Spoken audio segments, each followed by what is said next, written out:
السلام عليكم ورحمة الله وبركاته. ازيكم حبايب قلبي؟ عاملين ايه؟ يا رب تكونوا بخير وبصحة جيدة. وحشتوني جدا جدا جدا.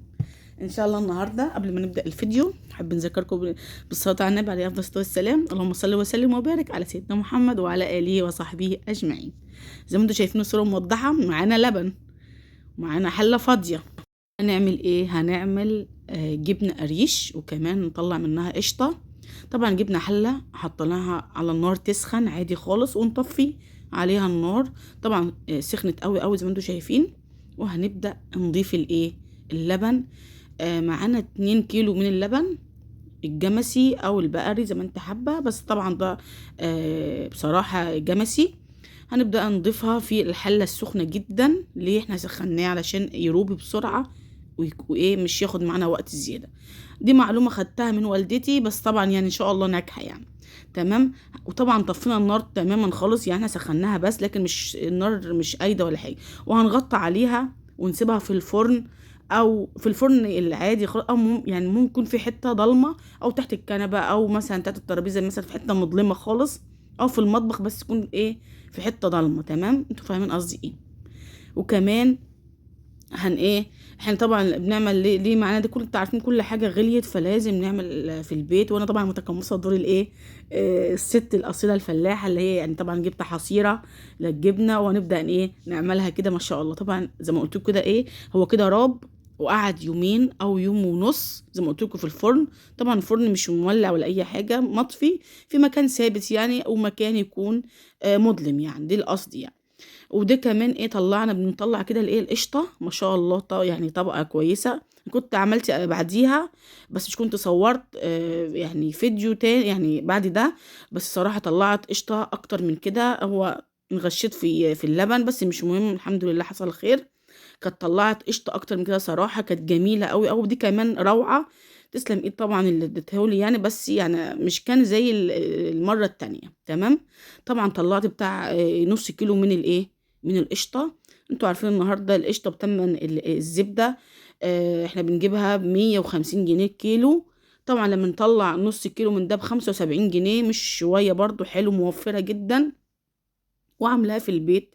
وكمان حاجة مضمونة كده، وبتبقى الواحد يعني سعيد كده لما بنعمل الحاجة اللي هي زي دي في البيت كده، وايه فيها فرحة وسعادة كده، لان احنا مش بنعملها على طول، فاللي هو ايه احنا حابين حاجة زي كده. طبعا زي ما قلت لكم جبنا الحصيرة مش غالية، او لسه اول مرة استخدمها. انا حابه اعمل كده. في ناس طبعا بتعملها في مصفى عاديه او شاش كده، لكن انا متقمصه وعايزه اكون زي الست الفلاحه الاصيله كده. فاللي هو جبتها صغيره مش كبيره طبعا، على قد كده، فجبتها ب25 جنيه مش غاليه.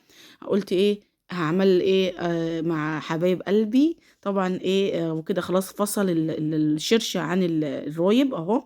هنبدأ بقى نفضيه اهو، نكبه كده في الايه في الحصيره الجميله بتاعتنا الصغنونه دي. طبعا في حصر كبيره، لكن انا جايبه الحصيره الصغيره دي على قد كده، عشان ايه اول مره اعمل حاجه زي كده. وهنبدا بقى نرفعها. طبعا حاطين صينيه، او كمان لو انت عندك طبق بلاستيك كبير تحط فيها. أنا طبعا ايه قلت الصينيه افضل يعني، بحيث ايه تنقط عليها. تمام. وكمان نحطها لو احنا عايزين نحطها على آه يعني على الحوض بتاع المطبخ. تمام. طبعًا مش حاططها في حوض المطبخ، أنا حطيتها على حامل كده كان عندي بتاع طعم توزيع كده كان عندي، فقُلت أحطها عليها. طبعًا يعني هي قعدت ليلة كاملة، يعني أنا حطيتها ودخلت نمت عادي، والصبح لقيتها بالمنظر اللي إحنا هنشوفه ده كده. القطع أنا كنت متفاجئة طبعًا، يعني أول مرّة أنا أعمل حاجة زي كده زي اللي بنشتريها، مش ممكن. فتاني مرّة بقى كانت أحلى من كده. طبعًا إحنا ما صورناش اللي هي تاني مرّة، بس إن شاء الله دي كويس، كانت أول تجربة، وقُلت أجربها مع حبايبي بقى إيه، وكده إيه شجعوني، وإن أنا أعمل كده على طول، وأكون يعني عايزاكم تشجعوني على حاجات، عشان أنا طبعًا يعني يعني الواحد بييجي له كده صدمة إن مش حد بيشجعه. تمام، أنتم فاهمين قصدي إيه. باوريكم أهو الخُرَط ما شاء الله كانت زي الزبدة بالضبط، كانت جميلة أوي، أوي. يعني أنا حاسة إن هي كانت أحلى من اللي أنا باشتريها كمان، والله مش عشان أنا اللي عاملاها، بس ما أعرفش كان فيها إيه. تمام. طلعت معانا يعني بتاع كيلو من الجبنة. طبعا الكيلو النهاردة وصل ل50 و60 جنيه. فاحنا لما نجيب مثلا 2 كيلو لبن بال30 جنيه، ونعمل ونطلع قشطة ونطلع جبنة، ونطلع كمان للشرشة دي ما بنرميها طبعا، المية اللي بتطلع منها ده ما بنرميهاش اللي نزلت على الصينية، بنعمل بها قرص. تمام. او بنحطها في البلاص المش نعمل احلى مش مع بعض. وكمان يعني موفرة، وكمان يعني مش حاجة موثوق منها في بيتك. تمام. يبقى احنا طلعنا اهو الكمية زي ما انتم شايفين كده من 2 كيلو لبن، وطلعنا القشطة، وكمان الايه ال ال اللهم صل على النبي، الشرشة يعني اللي هنعملها قرص او نعملها المش اهو. انا برضو هعمل بقى يعني معاكم فيديو يعني بعد كده هطلع من القشطه دي زبده، نطلع منها ان شاء الله كوره زبده كده جميل اهو. نبدا بقى ايه ديت انا هستخدمها في ايه المره دي، احط عليها شطه وملح واسيبها تغلي، وكمان اسيبها تبرد واحطها في بلاص المش، يبقى احلى مش ان شاء الله اهو. يا حبايبي اوريكم القشطه. يا رب يا حبايب قلب الفيديو يكون عجبكم ونال رضاكم، واستنوني في وصفه جديده وحلقه جديده مع ام البنات البسيطه. والسلام عليكم ورحمه الله وبركاته، مع السلامه.